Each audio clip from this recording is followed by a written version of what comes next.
এই পৃথিবীতে সব নবীদের মধ্যে থেকে মুসা আলাইহিস সালামের মেজাজ ছিল খুব গড়ন।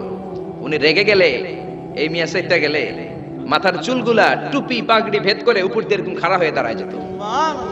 মুসা আলাইহিস সালাম বললেন, রব্বি আরিনি আনজুর ইলাইক, ও আল্লাহ আমি আপনারে দেখতে চাই। আল্লাহ বললেন, না মুসা আমারে দেখা যাবে। আল্লাহ বললেন, দেখা যাবে না, মুসাকে আমি দেখেই ছাড়বো। আল্লাহ বলল, না না। আল্লাহ বলে নো, মুসা বলে ইয়েস। আল্লাহ বলে নো, মুসা বলে ইয়েস। আল্লাহ কি বলে? মুসা কি বলে? আল্লাহ বলল নো, মুসা কয় ইয়েস। ভেজাল আছে না নাই? আল্লাহ বললেন, মুসা তিনবার নো বললাম, তুমি তিনবার ইয়েস বললা, তুমি তো ভেজাল লাগাই দিলা মুসা। মুসা আলাইহিস সালাম বললেন, ভেজাল টেজাল বুঝি না, আপনারে আমি দেই খাইছা রুম। কারণ মুসা আলাইহিস সালাম আল্লাহর আওয়াজ শুনতেন। আপনি কি আল্লাহর আওয়াজ শুনেন? তো আপনার দেখার বাসনা কেমন আর মুসা আলাইহিস সালামের দেখার বাসনা কেমন তো একরকম নয়। উনি তো আল্লাহর আওয়াজটা শুনতেন। ওয়া কাল্লামাল্লাহু মুসা তাকলিমা, without any media, without any via, Allah সরাসরি মুসার সাথে কথা বলতেন। জোরে করে আল্লাহু আকবার। উনি প্রতিদিন আল্লাহর সাউন্ডটা শুনেন। আল্লাহর সাউন্ড এত সুন্দর, না জানি আল্লাহ দেখতে কত সুন্দর। এই চিন্তা মুসা আলাইহিস সালামের মধ্যে আছে না নাই? এজন্য মুসা আলাইহিস সালাম তিনবার বললেন ইয়েস ইয়েস ইয়েস। আল্লাহ আমি দেখেই ছাড়বো। আল্লাহ কয় নো নো নো। ভেজাল লাগছে না? আল্লাহ বললেন, মুসা কোন নবী এমন আবদার করে নাই, তুমি কেন করলা? মুসা কয় আমি এমনই করি, আমি আমার যেটা মনে চাই ওইটা আমি আদায় কইরা সারি। সুবহানাল্লাহ কইবেন না?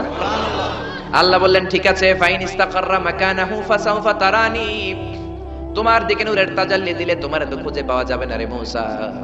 আমি আমার নূরের তাজাল্লিটা আরব বিশ্বের সব চাইতে উঁচু পাহাড় তুর পাহাড়ের উপরে দেব। আমার নূরের ফোকাস আমি তুর পাহাড়ের উপরে দেব। ফাইন ইস্তাকাররা মাকানাহু ফাসাউফা তারানি, তুর পাহাড় যদি টিকে থাকতে পারে তুমি কিছু দেখলে দেখবা, আর তুর পাহাড় টিকে থাকতে না পারলে তোমার দেখা সম্ভব না। চিল্লায় বলেন ঠিক না? এই পৃথিবীতে সবচেয়ে বড় পাহাড় এশিয়া মহাদেশে হচ্ছে মাউন্ট এভারেস্ট, ইউরোপের হচ্ছে আলাস্কা পর্বতমালা, আমেরিকাতে হচ্ছে আল্পস পর্বতমালা, আরব বিশ্বের সবচেয়ে বড় পর্বতের নাম হলো তুর পাহাড়ের পর্বতমালা। কোন সুবহানাল্লাহ। এই তুর পাহাড়ের চূড়ায় আমি 2 বার উঠেছি। যে তুর পাহাড়ের কথা আল্লাহ কোরআনে 10 বার বলেছেন। আমার জীবনে এত কষ্ট কখনো হয় নাই যত কষ্ট হয়েছে তুর পাহাড়ে উঠতে। 120 জনের একটা কাফেলা নিয়ে আমি উঠেছিলাম, কাঁধে ব্যাগ। কত কষ্ট যে হয়েছে। পাহাড় কেটে কেটে সরকার রাস্তা বানিয়ে রেখেছে। দিনের বেলা ওঠা যায় না, ওঠা শুরু করতে হবে রাত 12টা-1টায়। উঠতে উঠতে আপনি রাত 4টার দিকে পৌঁছবেন। আবার ফজরের আজান দেয়া মাত্রই নামাজ পড়ে ব্যাক করবেন। You have to return back. ওখানে পৃথিবীর প্রাচীন একটা খ্রিস্টানদের গির্জা আছে, সেন্ট ক্যাথরিনা গির্জা। ওইখানে একটা গাছ আছে, যে গাছের ভেতর থেকে মুসা আলাইহিস সালাম আল্লাহর আলো দেখেছিলেন। ওই গাছটা আজও আছে। খ্রিস্টান, ইহুদি, মুসলমান 3 ধর্মের লোকদের জন্য এটা তীর্থস্থান, সবাই যায়। ওই গাছের গোড়া দিয়ে প্রতি বছর নতুন গাছ গজায়। খ্রিস্টানরা ওইখানে মনের কথা লিখে, গার্লফ্রেন্ডের নাম লিখে দিয়ে আসে কাগজে, যাতে দেশে আসলে গার্লফ্রেন্ডের সাথে বিয়ে হয়ে যায়। ওই গাছে লাগাই দিলে আপনার গাছ কিছু করতে পারবে না। সুতা লাগাইলে সুতা আপনারা কিছু করতে পারবে না। মিয়া করতে পারে একজন, তিনি কে? চূড়ায় উঠলাম ফজরের সময়। এত কষ্ট হয়েছে এই তুর পাহাড়ের চূড়ায় উঠতে, অসম্ভব কষ্ট। বাংলাদেশের পাহাড়গুলো মাটির পাহাড়। আপনি বান্দরবানের চিম্বুক পাহাড়ে যান, আমি উঠেছি চিম্বুকের চূড়ায়, সেনাবাহিনীর মিলিটারি ক্যাম্প আছে ওখানে। 3টার দিকেও চমৎকার বাতাস, সমস্যা নাই, কারণ পাথরটা মাটির পাথর। মাটির পাহাড়, পাহাড়টা কিসের পাহাড়? আর আরব বিশ্বের পাহাড়গুলো পাথরের পাহাড়। ওই পাথরের কন্টাকে যদি সানশাইন লাগে, সূর্যের আলো লাগে, 2 ঘন্টার মধ্যে মরুভূমির মতো গরম হয়ে যায়, আর থাকা যায় না। আমরা নেমে আসলাম ফজরের নামাজ পড়ে। আল্লাহ বললেন, মুসা ঠিক আছে, বায়না যখন ধরেছো, আমার নূর দেখতে চাও, তাড়াতাড়ি তুর পাহাড়ের উপরে উঠে যাও। আগামীকাল তুর পাহাড়ের উপরে তুমি এতটার সময় আসবা, আমি আমার নূরের তাজাল্লি তুর পাহাড়ে দিয়ে দেব। যদি তুর পাহাড় টিকতে পারে তুমি দেখবা। মুসা আলাইহিস সালাম তো খুশিতে বাকবাকুম। এতদিন আল্লাহর আওয়াজ শুনতাম, এখন আল্লাহরে দেখবো, নূর দেখা যাবে। পরের দিন ওযু করে গোসল করে সাইয়েদনা মুসা আলাইহিস সালাম দৌড়াতে দৌড়াতে টাইমের আগেই হাজির। টাইমের আগেই যে তুর পাহাড়ের উপরে হাজির। আল্লাহ বললেন, মুসা এত আগে আসলা কেন? মুসা কয়, আমার তো আর সয় না। কোন সুবহানাল্লাহ। আল্লাহ বললেন, আমার সব কাজ টাইমলি হয়। সময় যখন হলো, শেষবারের মতো আল্লাহ মুসা আলাইহিস সালামকে জিজ্ঞেস করলেন, মুসা তুমি কি আসলেই আমার নূর দেখতে চাও কিনা? কারণ খেলাটা সাধারণ কোনো খেলা নয়, এটা বিপিএল এর খেলা নয়, আইপিএল এর নয়, এটা মুসার সাথে বিশ্ব গভর্নমেন্টের খেলা, ঠিক না? খেলার মাঝখানে যে যদি বলে আমি খেলবো না, তাহলে কিন্তু হবে না রে মুসা। আমার নূরের তাজাল্লি আমার আরশের উপর থেকে দুনিয়াতে পড়বে, খেলাটা বড় ডেঞ্জারাস খেলা, ঠিক কি না? মুসা আলাইহিস সালাম বললেন ব্যাপার না, ব্যাপার না, আমি রাজি। সবচেয়ে শক্তিশালী নবী ছিলেন মুসা আলাইহিস সালাম। আল্লাহ বললেন মুসা, আমারে তুমি দেখতে চাও? তুর পাহাড়ের মধ্যে সোজা হয়ে দাঁড়াও। সাইয়েদনা মুসা আলাইহিস সালাম সোজা হয়ে দাঁড়িয়ে রইলেন। মুসা আলাইহিস সালাম শক্ত করে দাঁড়িয়ে রইলেন। আল্লাহ বললেন মুসা, এই খেলাটা সাধারণ খেলা না, তোমার সাথে আমি আল্লাহর খেলা, দেখবা কিনা বলো? মুসা কয় আমি রাজি। মুসা কি কয়? আমি রাজি। আল্লাহ বললেন okay, now I am gonna start the game. আমি এবার গেম শুরু করে দেব মুসা। ডানে বায়ে সামনে পেছনে চতুর্দিকে 12 ফারসাক এরিয়া, 4 ফারসাক এরিয়া, 1 ফারসাকে 4 মাইল, 1 ফারসাকে 3 মাইল, 4 ফারসাকে 12 মাইল। 12 মাইল এরিয়ার মধ্যে যত মশা ছিল, মাছি ছিল, সাপ ছিল, ইঁদুর ছিল, ব্যাঙ ছিল, জিজি পোকা ছিল, আল্লাহ বললেন 12 মাইল এরিয়ার বাইরে চলে যা, পুরো তুর পাহাড়ের এরিয়াটারে ফাঁকা করে দে, খেলা শুরু হবে। সুবহানাল্লাহ পড়েন। মশা মাছি জিজি পোকা যত কিছু আছে সব 12 মাইল এরিয়ার বাইরে চলে গেল, সব চলে গিয়েছে। এবার মুসা আলাইহিস সালাম দাঁড়িয়ে রইলেন। আল্লাহ বললেন ও জিব্রাইল, তুমিও 12 মাইল এরিয়ার বাইরে চলে যাও। সাইয়েদনা জিব্রাইল ডেকে বলে, আল্লাহ, সৃষ্টির শুরু থেকে আজ পর্যন্ত আমিও তো তোমার নূর দেখি নাই। আল্লাহু আকবার। সিদরাতুল মুনতাহার এইখানে কান লাগিয়ে তোমার আদেশগুলো শুনি, তোমার অর্ডারগুলো নবীদের কাছে আমি উপর থেকে পৌঁছে দেই, আমিও তো তোমার নূর দেখি নাই। আমার ভাই মুসা নবীর সাথে আমিও যদি একটু নূর দেখতে পারি, সমস্যাটা কোথায়? আল্লাহ বললেন না, সমস্যা আছে, কারণ খেলা তো তোমার সাথে আমার না, খেলা আল্লাহর সাথে। মুসার জোরে কোন ঠিক কিনা? তুমিও 12 মাইল এরিয়ার বাইরে চলে যাও। চলে গেল। এরপরে মুসা আলাইহিস সালাম বললেন, আল্লাহ এবার আমি রেডি। আল্লাহ বলল, আমি তো রেডি না, কারণ তোমার দুই কাঁধের মধ্যে দুইটা ফেরেশতা আছে না নাই? কিরামান কাতিবিনা ইয়ালামুনা মা তাফআলুন। ও কিরামান কাতিবিন, খেলা শেষ হওয়া পর্যন্ত তোরাও একটু চলে যা। কিরামান কাতিবিন নাই। এবার আল্লাহ 12 মাইল এরিয়ার মধ্যে স্পেশাল সিকিউরিটি ফোর্স এঞ্জেল পাঠালেন। ফেরেশতারা চলে আসলো। তারা হাতের সাথে হাত লাগিয়ে, পায়ের সাথে পা লাগিয়ে 12 মাইল এরিয়ার মধ্যে বিশাল সীসা ঢালা প্রাচীর দেয়াল দিয়ে দিল। আল্লাহু আকবার। খেলার মধ্যে বাউন্ডারির দরকার আছে না নাই? বিশাল 12 মাইলের বাউন্ডারি দিয়ে আল্লাহ বললেন, মুসা, শেষবারের মতো জিজ্ঞেস করি, তুমি খেলতে রাজি আছো কিনা? মুসা কয় ব্যাপার না, শক্ত হয়ে দাঁড়িয়ে রইলেন। আল্লাহ বললেন ঠিক আছে। রব্বুল আলামিন এবার 12 মাইল এরিয়াটাকে ঘুটঘুটে অন্ধকার করে দিলেন। এত অন্ধকার, মুসা আলাইহিস সালাম নিজের হাত নিজে দেখে না, নিজের শরীরকে নিজে দেখে না। এত গুটগুটে অন্ধকার, অন্ধকার দেখে আশেপাশে কোনো আওয়াজ নাই। এতক্ষণ মশামাছির বনবন ছিল, ঝিঝি পোকারে ঝিঝি শব্দ ছিল, এখন কোনো আওয়াজ নাই। মুসা নবীর অন্তরে এবার ভয় ঢুকাই দিছে কে? এবার একটু নড়ে সরে বসছে, ভয় লেগেছে, কিন্তু ওই যে আল্লাহর নূর দেখবে আকাঙ্ক্ষা, মনোবল এখনো হারায় নাই। আল্লাহ আবারও বললেন, মুসা রেডি আছো কিনা? মুসা কয় কি কয়?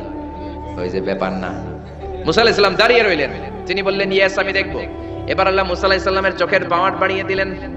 আল্লাহ বললেন, তোমার চোখের জ্যোতি আমি বাড়িয়ে দিলাম, ঊর্ধ্ব জগতের জিনিস এখন তুমি দেখবা, ঊর্ধ্বাকাশের জিনিস দেখবা, উপরের দিকে তাকাও। 12 মাইল এরিয়াকে অন্ধকার দূর করে আলোময় করে দিলেন। এবার সাইয়েদনা মুসা আলাইহিস সালামের চোখে এত পাওয়ার, উপরের দিকে তাকিয়ে সব দেখতে পেলেন। কোন সুবহানাল্লাহ। তাকিয়ে দেখলেন প্রথম আকাশের মহাশূন্য, তারপরে প্রথম আকাশ। আমরা যেটা দেখি এটা কিন্তু প্রথম আকাশ না। আপনি জীবনেও আকাশ দেখেন নাই। আকাশ কি এত কাছে? আপনি যা দেখেন it's a space, open space. প্রথম আকাশের মহাশূন্য, তারপরে প্রথম আকাশ, তারপরে দ্বিতীয় আকাশের মহাশূন্য, তারপরে দ্বিতীয় আকাশ, তারপরে তৃতীয় আকাশের মহাশূন্য, তারপরে তৃতীয় আকাশ। আপনারা সূর্য, চন্দ্র, galaxy, Milky Way, black hole, Proxima Centauri, Alpha Centauri, Alpha Centauri B, যা দেখেন সব প্রথম আকাশের মহাশূন্যের ভেতরে। চিল্লায় বলেন ঠিক কিনা? মুসা আলাইহিস সালাম তাকিয়ে দেখলেন তারা দেখা যায়। এরপরে প্রথম আকাশ, তারপরে দ্বিতীয় আকাশের মহাশূন্য, তারপরে দ্বিতীয় আকাশ। একটার চেয়ে আরেকটা আকাশ বড়, বলেন ঠিক কিনা? বিষ্ণু বললেন প্রথম আকাশের চেয়ে দ্বিতীয় আকাশ কত বড়? শোনো শোনো, তোমার হাতের আংটিটা যদি মরুভূমির মাঝখানে তুমি ছেড়ে দাও, মরুভূমির তুলনায় তোমার হাতের আংটি যত ছোট, আল্লাহর দ্বিতীয় আকাশের তুলনায় আল্লাহর প্রথম আকাশ তত ছোট। একটার চেয়ে আরেকটা বড়। তিনি সপ্ত আকাশ দেখতে পেলেন, তারপরে দেখলেন সিদরাতুল মুনতাহা, তারপরে তাকিয়ে দেখলেন বাইতুল মামুর। এটা ফেরেশতাদের কিবলা, জোরে কোন ঠিক কিনা? আমরা কাবা ঘরে মক্কায় যে চারিদিকে তাওয়াফ করি, ফেরেশতারা ঠিক কাবার বরাবর উপরে বাইতুল মামুরের চারদিকে তাওয়াফ করে। একসাথে 70,000 ফেরেশতা করে। একবারে 70,000 ফেরেশতা একবার যদি তাওয়াফ করে, কিয়ামত পর্যন্ত দ্বিতীয়বার কোন ফেরেশতা তাওয়াফের চান্স পাবে না। কোন সুবহানাল্লাহ। কোটি কোটি ফেরেশতা সিরিয়াল দিয়ে তাদের কাজ শেষ করে এখানে তাওয়াফের জন্য লাইন দিয়ে থাকে। চিল্লায় বলেন আল্লাহু আকবার। এরপরে সাইয়েদনা মুসা আলাইহিস সালাম তাকিয়ে দেখলেন বিশাল বড় কোরআনের বাড়ি দেখা যায়, বাল হুয়া কোরআনুম মাজিদ ফি লাউহিন মাহফুজ। লাউহে মাহফুজ দেখতে পেলেন, এরপরে তাকিয়ে দেখেন আল্লাহর কুরসি দেখা যায়, তারপরে দেখলেন আল্লাহর আরশ দেখা যায়, তারপরে দেখলেন আল্লাহর 70,000 নূরের পর্দা দেখা যায়। কোন সুবহানাল্লাহ। এবার আল্লাহ নূরের পর্দা থেকে নূরের ফোকাস করবেন। সবচেয়ে ছোট পর্দা হলো প্রথম পর্দাটা। রব্বুল আলামিন বললেন, মুসা তুমি শেষবারের লাস্ট ডেস্টিনেশনে, শেষ স্টেশনে চলে এসেছো। এবার যদি তুমি আমার নূর দেখতে চাও দেখাবো, তুমি দেখতে না চাইলে খেলা বন্ধ করে দিব। দেখতে চাও কিনা? মুসা বলে আমি দেখতে চাই। রব্বুল আলামিন মুসার কথা শুনে এবার নূরের পর্দা থেকে নূরের ফোকাস দিবেন। কতটুকু দিবেন? মুফাসসির হয়রান হয়ে গিয়েছেন। ব্যাখ্যায় কি বলবেন? কেউ কেউ বলেছেন মিসলা উনমুলাতিল খুনসার। এই যে আমরা কানি আঙ্গুল বলি না, এটারে আরবিতে এটার বলে খেনসার, এটার বলে ইবহাম, এটার বলে সাব্বাবা, এটার বলে উস্তা, এটা বিনসার, এটা খেনসার। ইবহাম সাব্বাবা আমরা বলি শাহাদাত আঙ্গুল, আরবিতে বলে সাব্বাবা, এটার বলে উস্তা, এটার বলে বিনসার, এটার বলে খেনসার। মুফাসসিরিন ইকরাম বলেন খেনসার আঙ্গুল পরিমাণ, এই আঙ্গুলের কানি আঙ্গুলের সামনে যতটুকু পরিমাণ, ওই পরিমাণ জায়গা আল্লাহ 70,000 নূরের পর্দা নয়, শুধুমাত্র প্রথম পর্দাটা এতটুকু ফাঁক করেছে। আবার কোন কোন মুফাসসিরিন বলেছেন না না, এত বেশি না।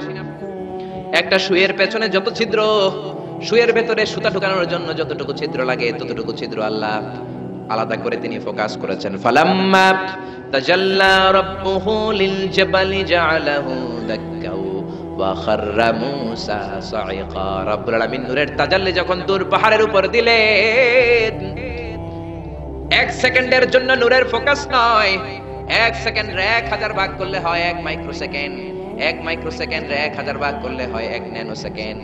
1 ন্যানো সেকেন্ডের জন্য রব্বুল আলামিন নূরের ফোকাস দিলেন। কোন সুবহানাল্লাহ। সুবহানাল্লাহ। ওই নূরের ফোকাস পে ফালাম্মা তাজাল্লা রাব্বুহু লিল জাবালি জাআলাহু দাক্কা ওয়া খাররা মূসা সাইকা, মুহূর্তের মধ্যে বিশাল সিলসিলা তুরে সাইরা আল্লাহর নূরের তাজাল্লিতে জ্বলে পুড়ে মেসাকার হয়ে যায়। মূসা আলাইহিস সালাম কি আর দেখবে? এটা তো 1 সেকেন্ডও না। 1 সেকেন্ড 1000 ভাগ করলে 1 মাইক্রোসেকেন্ড, 1 মাইক্রোসেকেন্ডকে 1000 ভাগ করলে 1 ন্যানো সেকেন্ড। 1 ন্যানো সেকেন্ডের জন্য নূরের ঝলক মেরেছে। ওই নূরের ঝলকে তুর পাহাড় চলে যায়। সাইয়েদনা মূসা আলাইহিস সালাম বেহুশ হয়ে পাহাড়ের উপরে পড়ে যায়। কোন সুবহানাল্লাহ।